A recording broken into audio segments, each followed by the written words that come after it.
Po mga kababayan, ma'am sir, this is Jam, the Filipino channel lang niya pong lingkod sa today is July 28, 2026 at tayo ngayon ay papunta dito yan sa may SM Valenzuela, karugatan MacArthur Highway Valenzuela, at dadalhin po natin sa may bandang nabutas yan sa may Tanza Home Market sa may Sampaguita Street, Tanza 2, Nabutas City. Okay, magpapalik lang tayo mamaya konti po.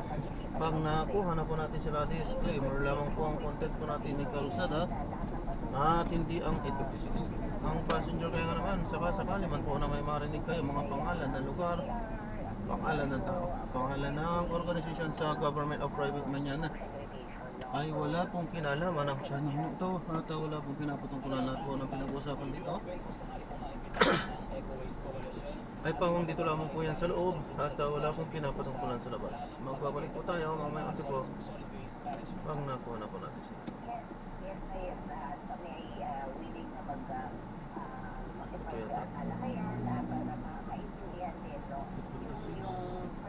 ito nga environmental group, no? Kung bakit kami tutulong sa pagawin na lalo na sa paglalagay ng information sa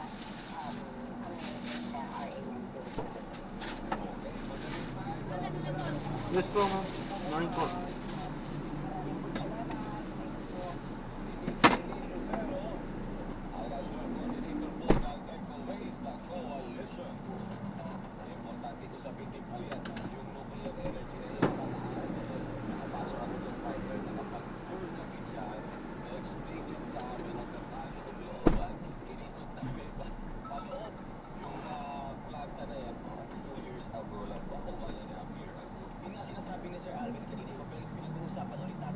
Mas malapit dito.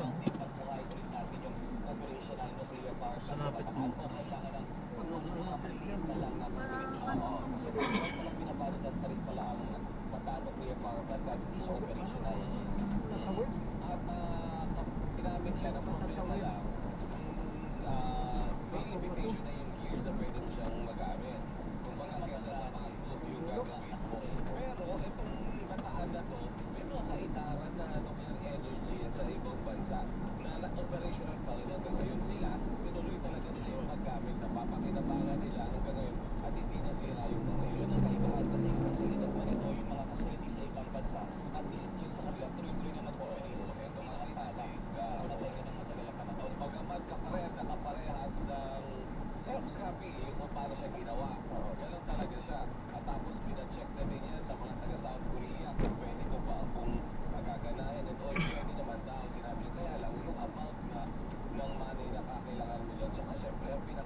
Actually, napaka-powerful nung kanyang huling statement na yon, di ba? Sa pagkatapos ng kanyang talumpati na panindigan yung arbitral ruling noong 2016, ilalaban natin. Oo. Tapos, oo, yung issue ba na may parinig na very forceful, no? Hindi tayo racist, Yun talaga hindi tayo gusto ko. sinungaling. Parang muling inangat ni Oo. Pangulong Bongbong Napakaganda. Marcos sa pagiging Pilipino. Dapat naman. Gusto tayo magkakaisa eh, di ba? Sana doon tayo magkakaisa. Hindi tayo igangay. Walang ibibigay na teritoryo tayo. Oo. At bilang magkakaisa tayo mga Pilipino. Doon nga ako nalulungkot eh. Dapat to tayong mamamayan, isa direksyon natin. Di ba? Yung kontra tayo sa katiwalian. Lahat tayo na Oo, Pilipino dapat yun ang mamamayan. ano eh. Galit tayo sa kurakot. Yan, isa yan. Yung kakulangan ng gobyerno, lagi tayong ikangay pamuna, lagi natin pansinin. Paalala na sila yun. Tayo ang boss, sila yung alipin. Sila yung Paswelduhan natin. swelduhan natin. Pero malungkot.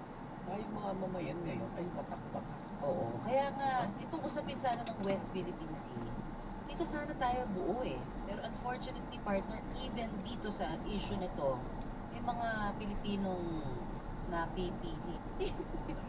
Makapili. Napipili.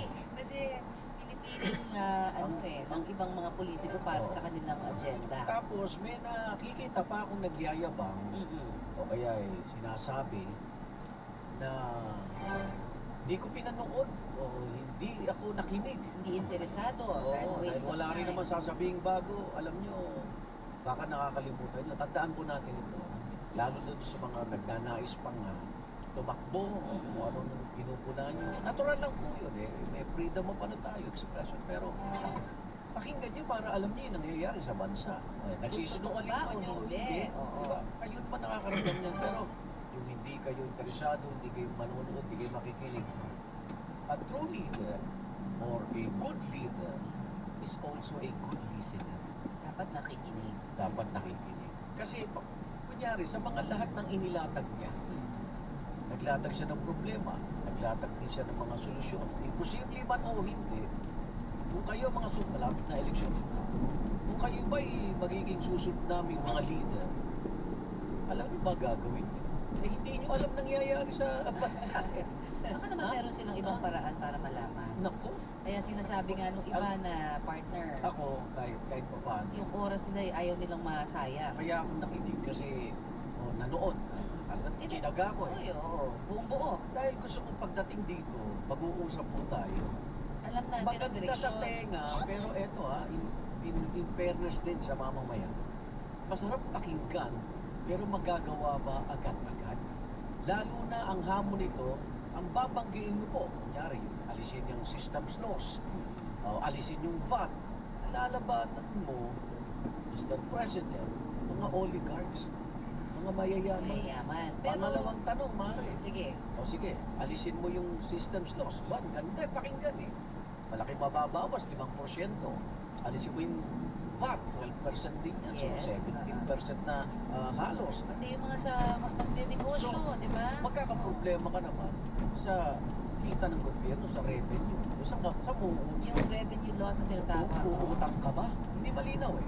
Ha? Pangalawa, may mga panukalang batas na gusto mo matipitiman. Oh. Hindi Congress. request, hindi Diba? request. Hindi request. Demand. Demand. Ang tanong, di ba kakasuhan mo nga yung ilang mga mambabatas? Ay, marami pa namang hindi makukulong. Mas marami na Pero naman. hindi. Ano gagawin ng iba doon? Lalo na sa Senado, yung mga hindi umaten. Accountability nga, di ba? Kailangan muna. Kaya Anong support ang makuha natin dun sa mga yon. sa mga yun? Kasi kailangan ng Kulang-kulang. panukalang batas. So, marami pang hamon. Last 2 minutes. Tingnan natin. Kasi nga masarap po, sana matupad lahat. Para naman sa taon-taon na kung sino-sinong Pangulo, narinig natin yung SONA, eh hindi nangyayari, nagiging sana eh. Alam mo, oo nga eh. Alam mo, ang isa pa dito kasi, patapos na yung termino ng Pangulo. At usually, kapag ganitong patapos na ang termino, matawag na nga, di ba, lame duck. Dahil para bang nag-aalyado na ilan sa mga politiko doon sa pinakamalakas na contender for the next president. At sarili na. Pansarili Hindi na. na pambayan. So, para bang, ito yung isang tanong. Kung halimbawa, last 2 years of the office ng ating Pangulo, pakikinggan pa kaya? Magiging mas matibay pa kaya o mas hindi pa kaya yung suporta sa kanya?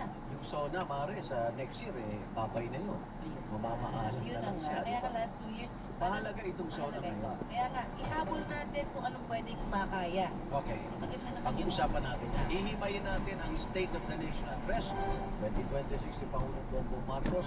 Pero bago yan, narito mo ng Double P, bagong-bagong balita. Alas 9:09.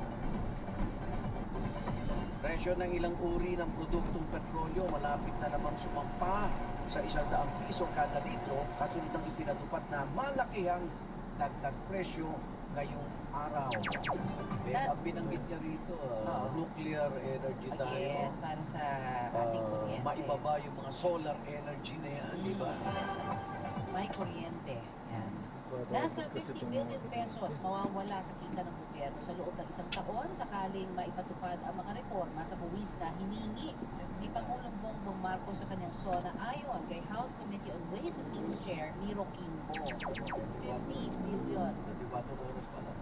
Oo. Ayan na agad eh. Isang taon to pero yung tingnan mga nako, grabe Urgent yan para mabihin sa Kongreso. Yes. Vice President Sara Duterte ginit na pag-aksaya lang sa oras ang panonood sa SONA ni Pangulong Bongbong Marcos.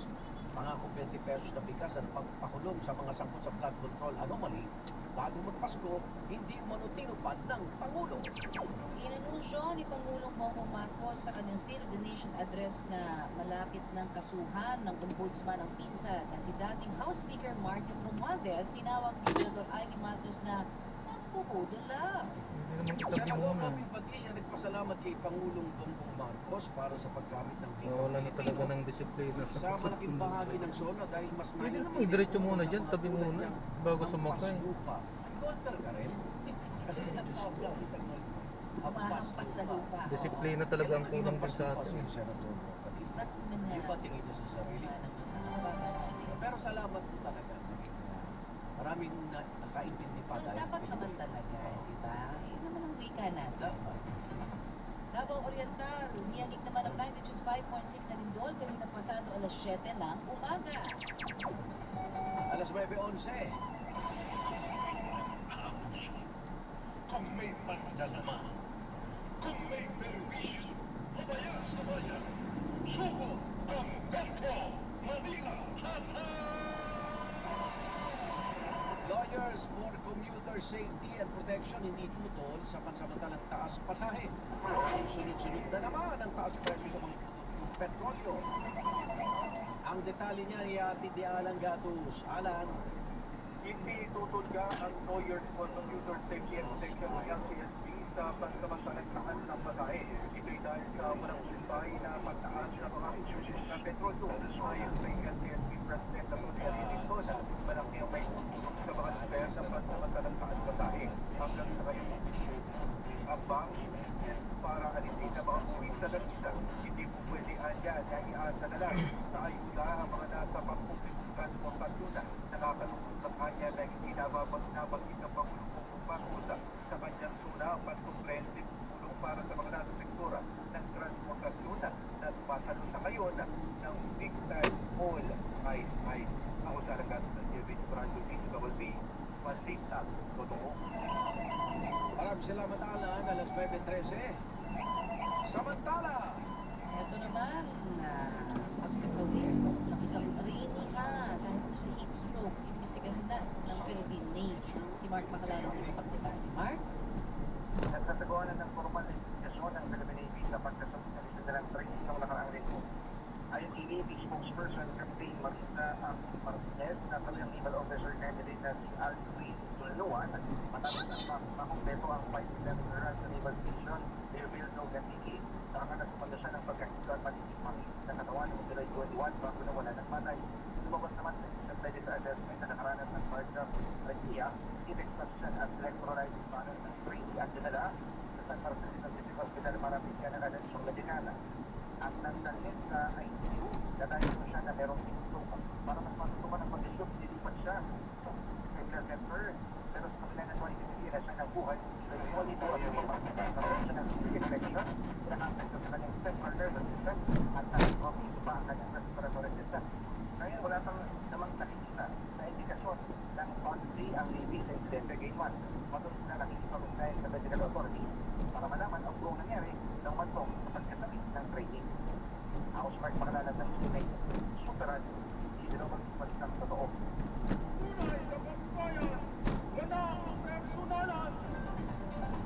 Mamaya po sa dalawang kapulungan ng Kongreso, alam po sa Senado, tatayo po si Senate Minority Leader Senator Alan Peter Cayetano. Pakinggan at panoorin natin dahil yun naman ay tinatawag na kontrasona. Yung mga inilatag kahapon ni Pangulong Bongbong. May, Sasagutin naman sa kabilang panig. yeah, So, parang checks and balances. yes, para malaman po natin kung ano naman po ang nakikitang puna ng sa panig naman po ng Minoria. Alas 9:15. At ito, tutulungan po tayo sa post-zona assessment. Kakasama po natin si Pastor Diwa Gingundo, ekonomista at dati po Deputy Governor ng Bangko Sentral ng Pilipinas o BSP. Yan. Ginong Gingundo, Igan at Tony, magandang umaga po. Good morning po. Hi, good morning sa inyo dalawa. Igan at Paul. Doon sa zona kahapon po, marami pong nabanggit tungkol sa mga ika na ito, pag-alis ng systems laws, mga value-added tax, ano para sinasabi nga ng House Committee on Ways and Means, mukhang 50 billion piso agad ang mawawala sa kita ng gobyerno. So ito ba'y madali mo bang may patutupad ito o kailangan mapapag-aralan? Mas marami pa ang maapekto na. Well, unang-una, kailangan ay pag-aralan mo ng maigi. Totoo na kapag tayo ay nagbawas ng buwis, halimbawa sa magkita ng pagkataas ng exemption, so pag ikaw ay kumikita ng 350,000 pesos every year, ikaw ay exempted yan. Ang yung iba naman ay yung mga microfinance o businesses, pwedeng malibre o mas mababa ang kanilang babayaran. Ito ay magandang pakinggan sapagkat makakabawat ito sa gastusin ng ating mga kababayan, lalo-lalo na sa tinatawag natin kailangan. Ulit ito ay may cost dahil ang cost nito, pag kinuha mo, hindi mo kinuha ang dating twist na inilalagay mo sa budget, pag-usta ng infrastruktura, ang hospital, ang quality education ng ating mga kabataan, na tayo kukuha. So kapag kaya na yung nangyari, kinakailangan handa ang ating gobyerno na palitan ito. Saan natin kukunin? Sabi ni Pauwi Zero na more than 50 billion ang mawawala. So pwedeng bawasan natin yung corruption sa paggamit sa budget. Gun control. Saka yung mga force barrels, ang uri ng force barrels, number one. Number two, quality control ng ating pamahalaan. Magtipid naman tayo. Tandaan natin sa Senado, Kongreso, kaya 80 bilyon ang sinasabi natin sa isang araw. Okay? So, at pangito, kung yan ay hindi natin kung ganyan, ano mangyayari? Kinakailangan, magtaas na naman tayo ng buwis or umutang tayo. Tandaan po natin na ang utang ngayon ng gobyerno is more than 80 trillion pesos. So, bago ng pandemic, ang utang lang natin is 7.7 trillion or about less than 40% of our GDP. Today, yung 18 trillion plus, okay, trillion plus, that's more than 65.2% of our GDP. So, matinding kabigatan na naman yan sa mga mamamayan kasi tayo rin ang magbabayad ng pag-service ng ating debt, magbabayad yan sa future. Ano nabanggit ang aralan natin? Nabanggit yung corruption eh. Titignan nga itong preliminary investigation ng Ombudsman kina dating House Speaker Martin Romualdez at Saldi. Ang ill-government pala ng dalawa sa flood control aabot ng 56 billion pesos. So yun, baka alam ng Pangulo yun, kaya binanggit niya, meron na tayong pagkakulagan sa 50 billion pesos na mawawala.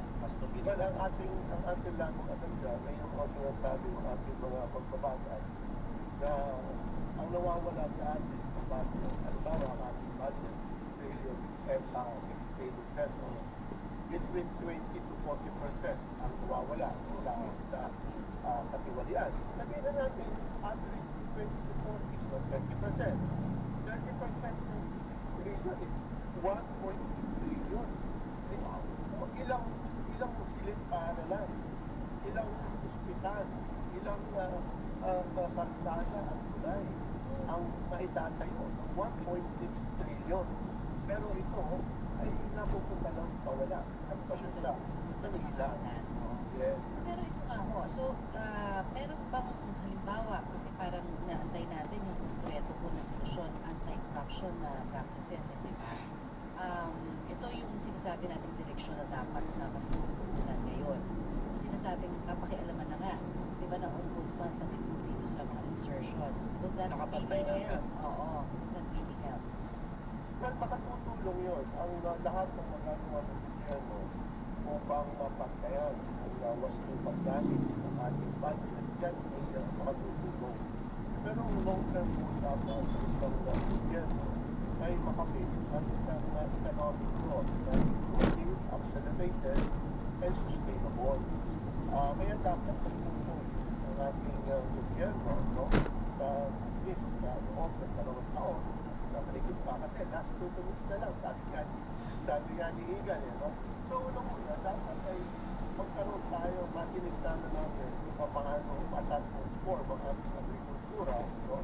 Rather than merely stabilizing food prices. We can stabilize food prices out, importation.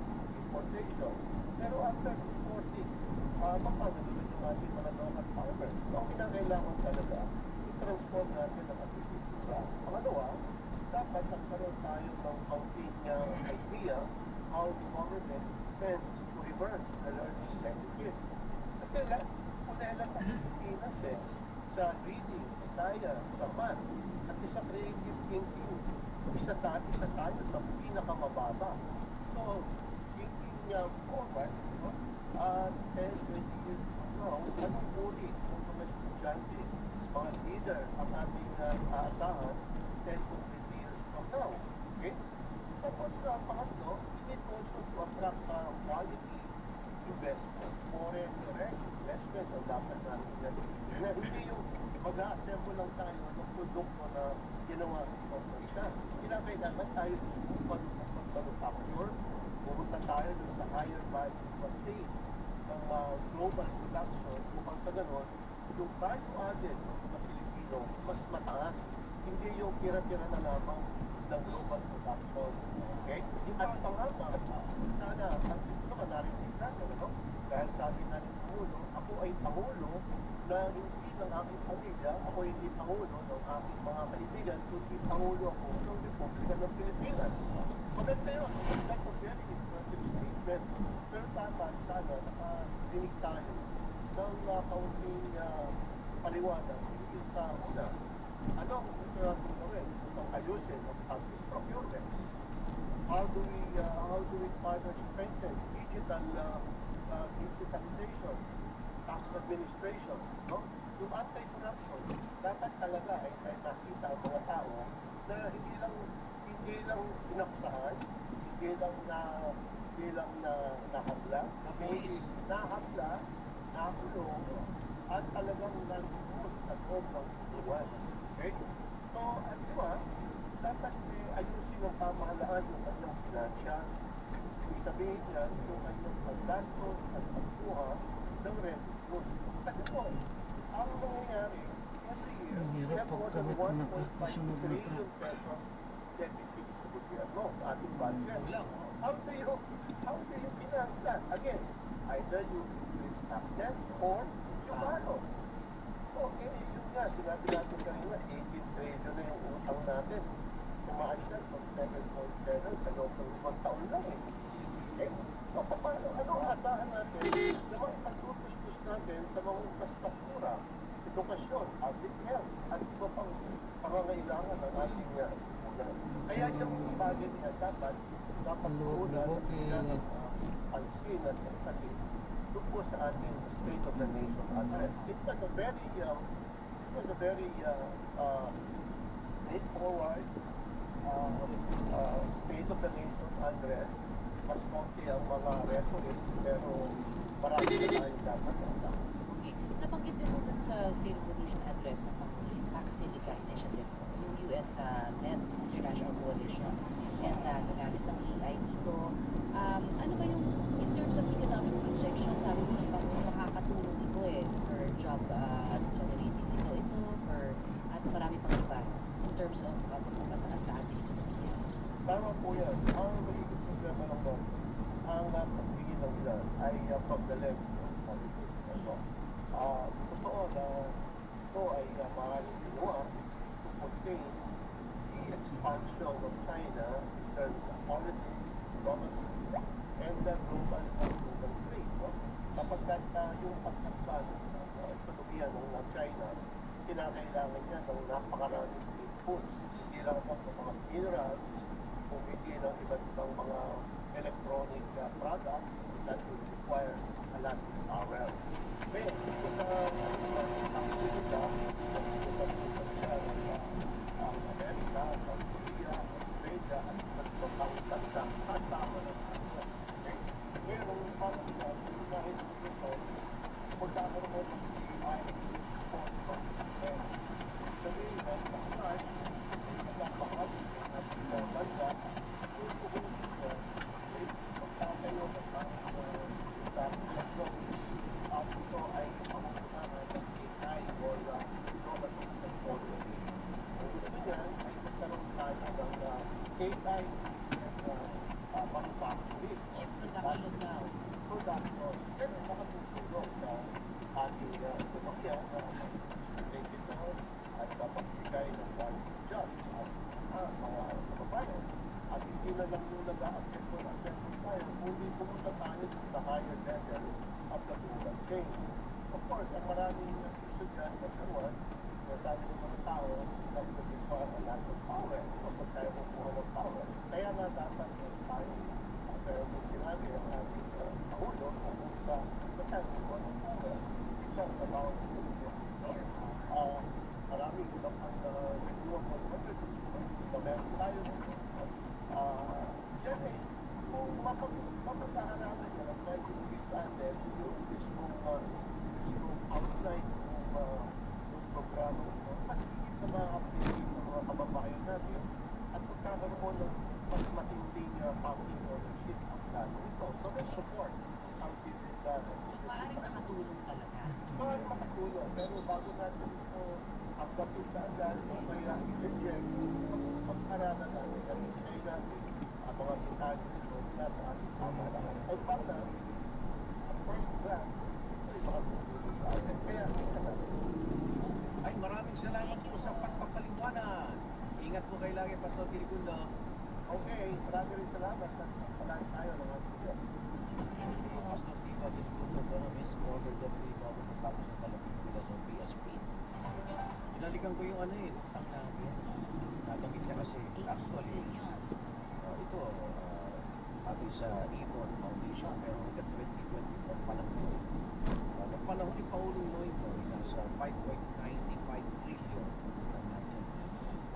Pagdating ni Pangulong Rodrigo Duterte, umabit ito ng 12.79 trillion, 215.1%. At ang panganahon naman ito si Pangulong Bongbong Marcos, nasa 16 trillion .09, tumaas ng 25.8%. Ayan. Magkano ngayon ang utang ng bawat Pilipino? Ang utang ng bawat Pilipino, sabi sa ating populasyon, ay 110.9 billion per Pilipino. So, milyonaryo na po tayo sa utang. At ang per family po ay nasa 26.3 billion per family ang utang. Sana na pamayarin natin Na hindi naman natin inutang, pero tayo ang magpapalito. So, yun ang malaking tanong. Kung magbabawas nga ng buwis at kung ano pang mga reforma, Kahit yung reforma saan talaga. kukunin ang perang pang-bawas ng Reforma laban sa korupsyon. Pero alam mo, ilang 40% ng budget natin sa corruption. 20 to 30. Hindi ba nababayad? Oo, napupunta yun sa infrastructure. Na, O, yung mga mansyon nila, mga helipad. infrastructure na goes. Alas 9:29 na po, one-on-one. Walang personalan. One-on-one, walang personalan. DZWB, balita totoo.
with a 12-step process that ensures safe, world-class, high-quality drinking water trusted by doctors. Trust your instinct. Choose the trusted distilled water brand by doctors. Smells good. Tikman natin. Sarap. Yummy. Everest refrigerators. Ano Everbest food mo ito? Of course, yung ginawa natin together.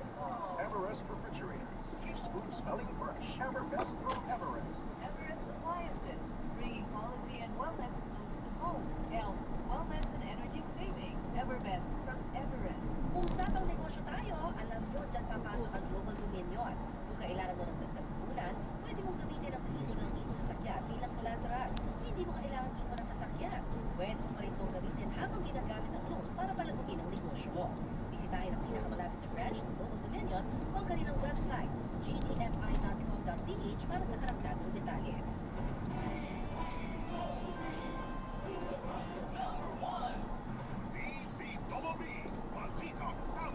Yan na, may motor na puti.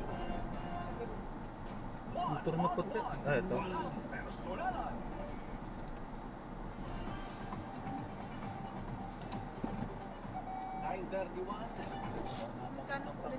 Pagdating sa 297 po. Bababa ang mga singilin, at kung ano pa. Bawat din po. Wala akong tigpiso eh. Bawat. Pagdating naman sa nuclear, Pag-aaralan niya. Supportado. Yan. Siyempre, bakit sila din mga neighboring countries natin, like Japan, di ba? Talagang yan gamit nila eh. At ito natin, Mapapagente. 5% assistance loss sa savings sa PF. Ano bang effect niya? Nasa linya na po natin, Energy Secretary Sharon Garin para po sa ating post-zona assessment. Secretary Igan Antoni, magandang Good umaga. morning, ma'am. Good morning. Opo. Habang nandun kayo, nakita po namin. Nanonood. Nabanggit itong mga amendments sa EPIRA law, pagtanggal na, napapanood na rin sa systems laws. Napanig ko ng ating energy department. Kung po ba sa susunod na 2 taon, mangyayari po ba yun, Secretary? Yung marami siyang ano, actually ang dami niya. Oo nga. May pag-nuclear eh, di ba? Mention about electric vehicles, yung mobile energy system, RE, all of these are, most of these are possible naman within its administration. May mga iba lang kailangan umpisahan para tuloy ng, like yung nuclear, it takes time talaga, kahit hindi ko naman construct sila ngayon. So may mga 10 years during construction din, kasi hindi ganun kadali. And it has to be perfect. Kailangan talaga, pero observation ko sa speech ni President relating really, ang dami na yung na directive niya is actually, the intent is to lower the cost, para ma-save ko. The more renewable energy we have, the cheaper the generation. Pag nakita niyo yung generation cost, pag nabawasan o natanggal na the clauses, it also to lower the rate. So, natin ang dami. Ang mga mamahakitan na dating homework, but the President has in mind lowering the cost. Ito talaga yung kailangan na ako at panawag ko. Pero amendment ng EPIRA is congressional action po yun, Secretary. Sa whole of government approach naman, kaya hindi naman talaga ito na ina-announce yung Presidente ng priorities in the administration. And this was highlighted today, including na yung system law na sa EPIRA din yan. So, there are, okay na yung EPIRA 25 years ago, pero now the things have changed. Pero kailangan na rin pagpalitan. At there are things na makakatulong para tumapay ito. Pero sa listahan mo na, sabi mo, nag-lista kayo. Pa-share naman. Pa-share ko ba? Naganda yung umaga, may assistance pa ako. May nasunod pa kayo. Pero sa lahat po ng mga nasa listahan, ano ba yung pinakamadaling i-implementa para maramdaman siguro yung sabi nga, di ba? Maintindihan. Pababa yung presyo mo, anong tingin sa kuya? Well, let's say, what are possible within the term, naman dito possible, electric vehicles, yung mga RE projects,